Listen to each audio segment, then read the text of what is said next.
a safe space for us both to grow. There's nothing that empowers me more with our community than just being who I am. Yeah.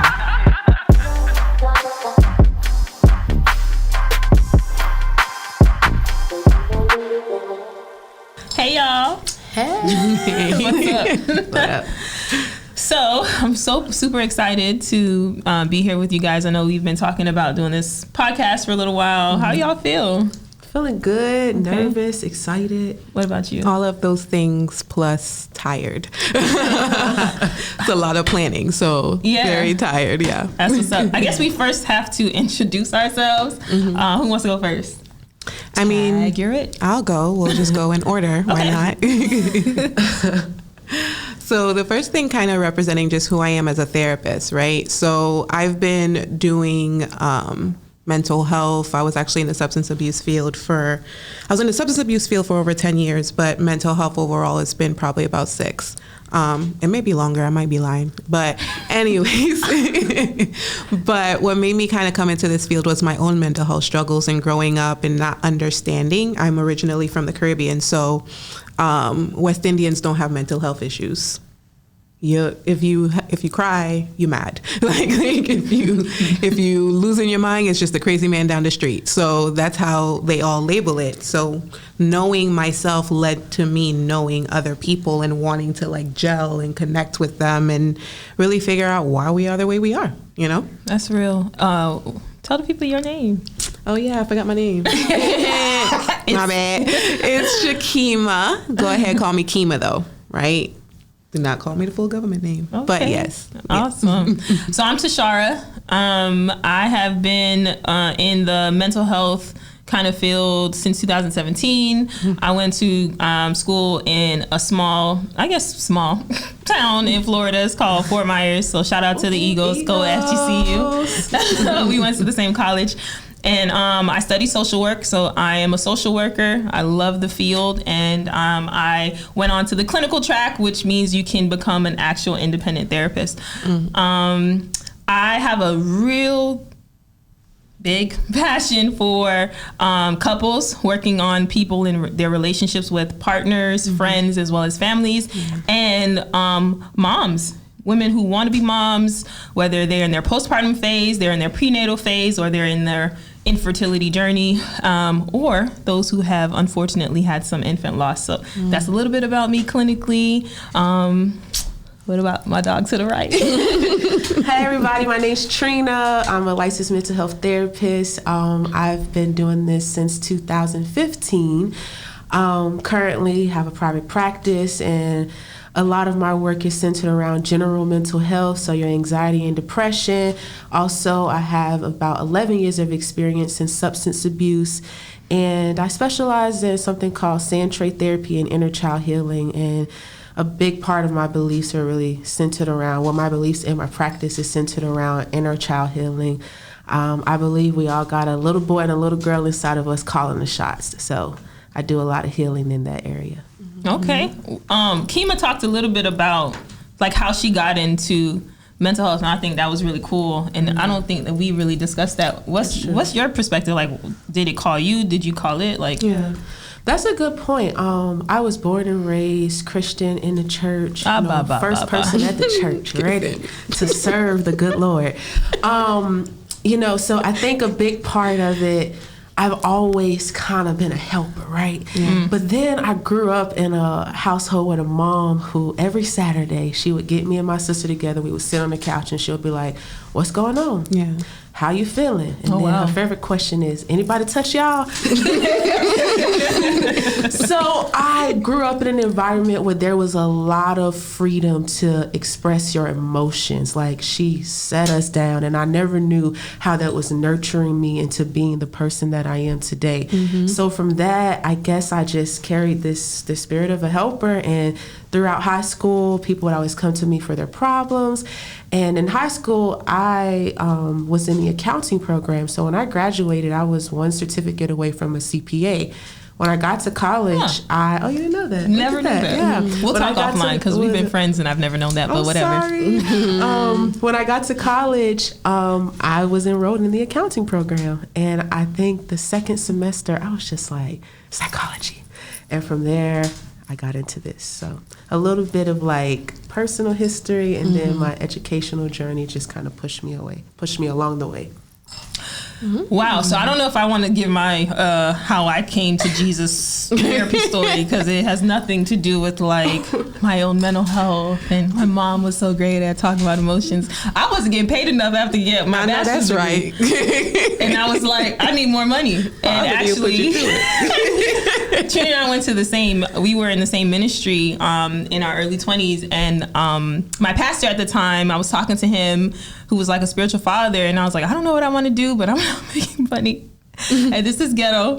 And he was like, well, I also applied for the public health program at USF. And I was like 2 points away off from the, what do you have to take to get in there? GRE? Yeah. Right? Or something like that? Yeah. ACT, but that's usually from high school. ACT, whatever test that y'all didn't let me get into, but I'm successful now. Salty? Right. I can hear the bass in her voice. She feels salty. A little touchy. Like your body language. So I didn't get in, and I was really bummed about it. And he was like, well, what it sounds like you're looking for is social work. And like most of y'all, or maybe not, I thought social workers just take your kids. And I was like, I don't want to take people's kids. And he was like, that's really not what I was talking about. And I was like, okay. And I applied. Now, I also applied to a clinical program, which means clinical and therapy. And I didn't know. I did my personal statement and everything. And then when I got to the first class, I was like, therapy? They were like, did you not read? Nope. Why? So that's how I got here. Learning something new about you too, because baby. When I said she was tired of poverty, she gonna take it out. Story of my life, I stumble everywhere. That's true. Off camera, Pick her up a lot. my best friend calls me Queen Latifah because in all of her movies, she struggles. And I was like, I don't know. But she was like, but then in some of her movies, she actually gets like the prize. And I was like, but I don't like the reference, but that's what she calls me. Nonetheless, this is why I have a therapist. Yeah, so I stumbled really into social work, but I honestly, all jokes aside, I feel like this is my calling. I have this theme that I say I'm your favorite social worker, and I like, though my worth is not in my work, I do feel like now. She thought about it. She slowed down too. I do feel like I am supposed to be in this field. So though I stumbled, honey, my feet are set now. So yeah, that's really cool. Now clearly we're all Black women. Yes. And you talked a little bit about like the Caribbean and things like that, but like I want to hear y'all experience or what you feel just as being Black and being women and being therapists. Like, how does that feel? Difficult, stressful, annoying, because everybody want to come to you because there's not enough of us. Okay. So like a complex of emotions, but also very like empowering too. Like I told my clients this week, like I'm empowered when you guys get better. It's not like, oh, like, yes, I did so great, as like, it's like a proud mom moment. Like, yeah, I saw you when you were in the trenches, like when you didn't want to get out of bed, like when every session you came on and you was crying and just be like, oh my God, it's so hard today. But like now you come in and you crying like for 2 minutes out the session and not the whole 60 minutes. Like that's progress. Yeah. You know, so it's very complex and mixed with emotions because there is burnout with us because there's not a lot of us. But at the same time, it's very empowering knowing like somebody can come on the session and like, I love when my clients come on and they be like, bitch, guess what happened today? like, okay, that's what you need to talk to me for? Come on. Like, if that's how you want to come on and show yourself and you feel comfortable, then let's do it. Yeah. Just piggyback. I share this story with some of my Black female clients often. I remember I had a client, this was probably like my first 6 months in private practice on my own, and it was a Black girl, and she was a flight attendant. She was like, I need to take my hair out because I have a flight tomorrow. Can I take my hair out this session? I say, I mean, you can, but I can't. And we just had this joke, right? And I feel like it was just so awesome because I don't know that she would do that if I was white. Right. y'all know how we are with our hair, right? Or I had another client, unfortunately, it was a DIY lace gone wrong, and all her edges came out. And again, you know how we are in regards to just being Black women in our hair. And she was so embarrassed, and she was like, she's like, I don't want to show you this, but I have to, because I know you'll understand. Like, my husband doesn't understand why I'm so distraught. He's like, just wrap it up, it'll be fine. And she's like, literally, I feel so ugly. And she was already struggling with body dysmorphia and a severe eating disorder and depression, and then this happened. So it was just like a pile up, yeah. So it's such a privilege, really, to be in my seat as a Black woman. I think that just, it gives me, like, I feel like I'm a good clinician just on the skills that we're taught, right? But there's nothing that empowers me more with our community than just being who I am. Yeah. Yeah, I agree. I mean, y'all said a lot of the points that I would say. It definitely feels like a reward. It's very rewarding. Because as Charmaine and Kima, like, I'm all about living it as I give it. And I pride myself on being that type of person. And I tell my clients all the time, everything I'm telling y'all, I did it. You know, I go to my own therapist, just like y'all come to me. And it feels like an honor because I'm not a fraud. Right.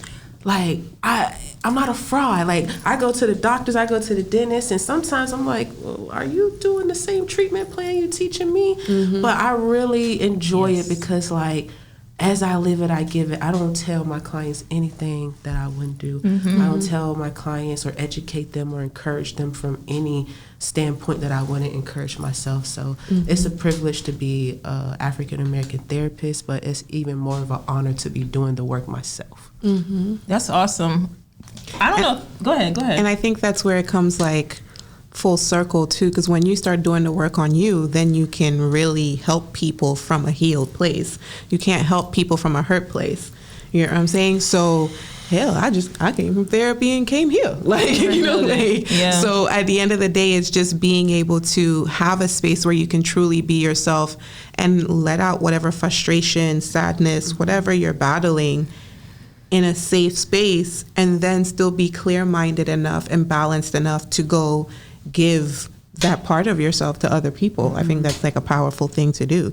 That's kind of why I even like went into trauma, because if I can go to my therapy and do my trauma work, I can come and teach you your trauma work.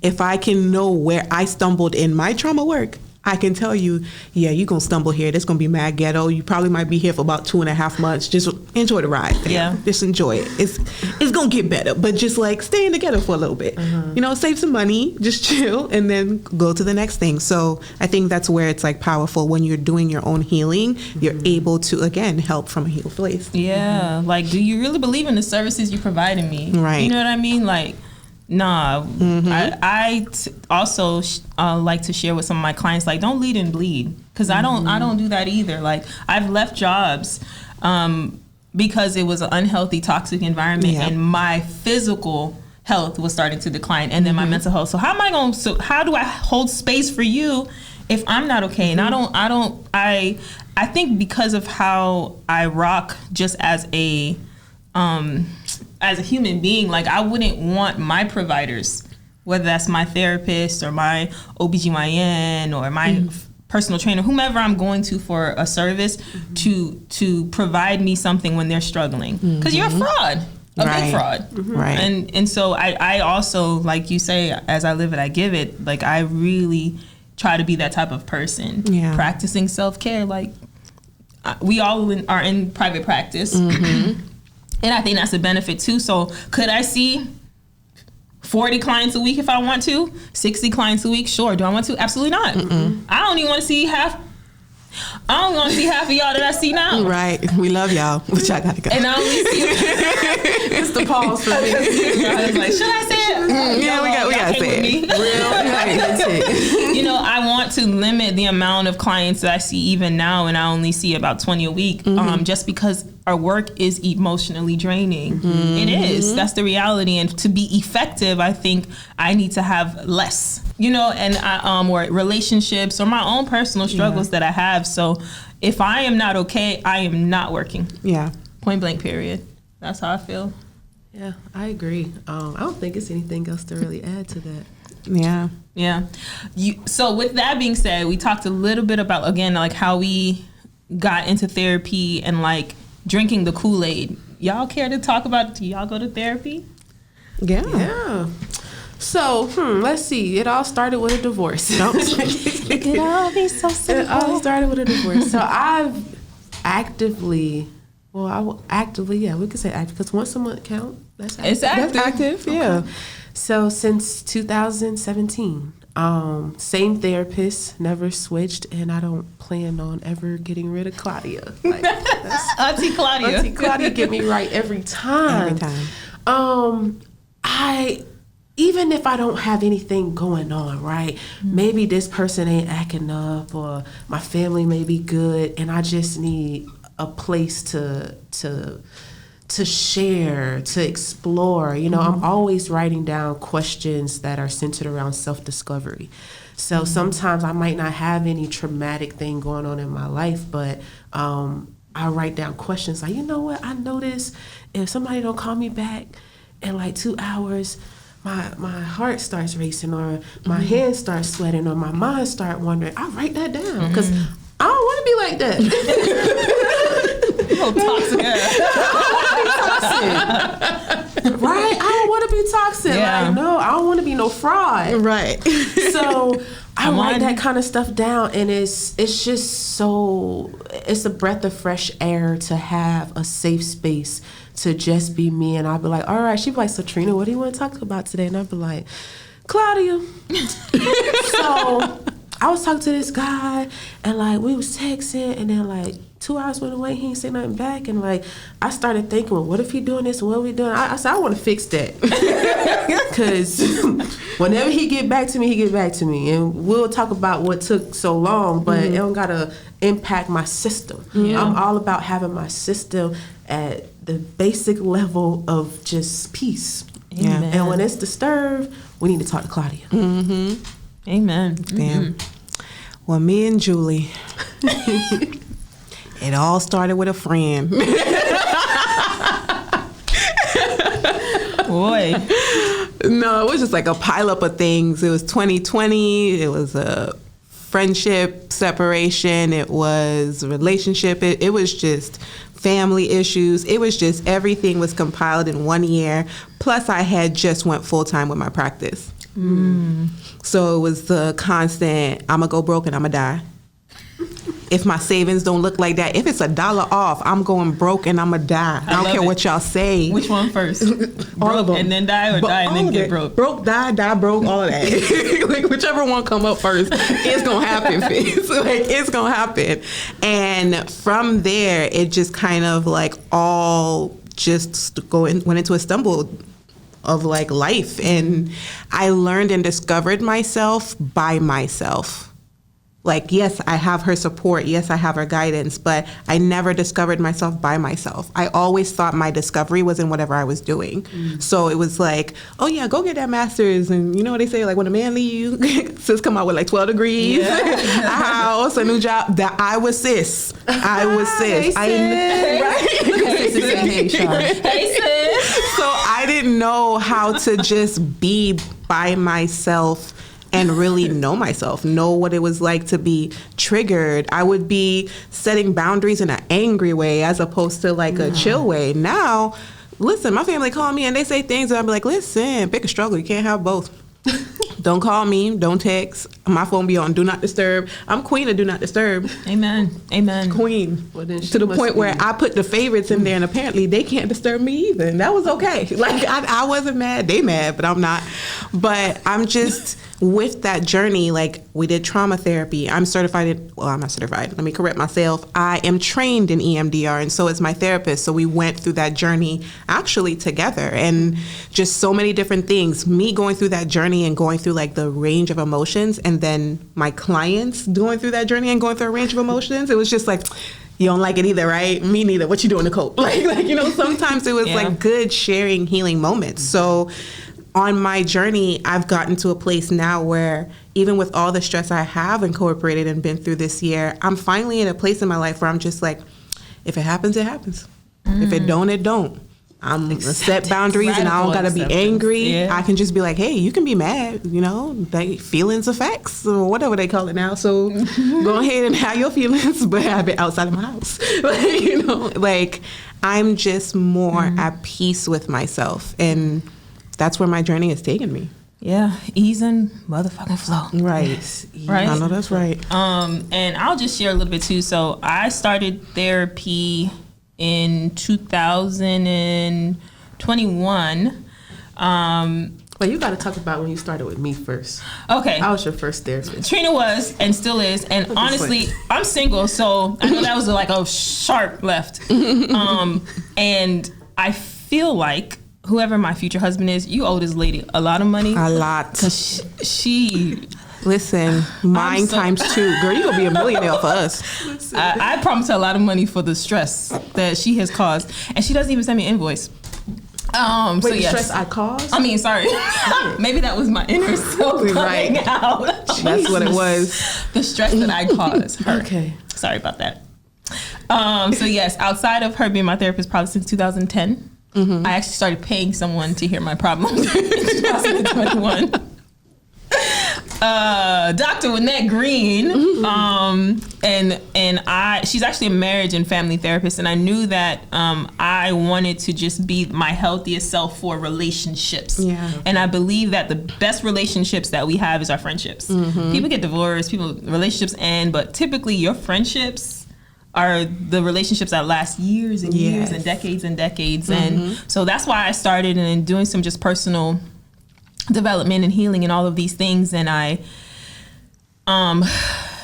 learned so much from my therapist. I found that there were some things that I was withholding, and I'm like, oh, I get why clients are withhold information, right? We may say that they're non-compliant or they are hiding stuff or they're secretive. No, I think that just because I'm a therapist doesn't mean I'm owed people's vulnerability. I have to work for it, right? And just because I'm a client doesn't mean that my therapist has to overwork for my vulnerability. I have to show up too. Yeah. So being a client, I think, helped me also be a greater therapist. So shout out to therapists. Y'all do the damn thing. Like, give it up to them. Yeah, for sure.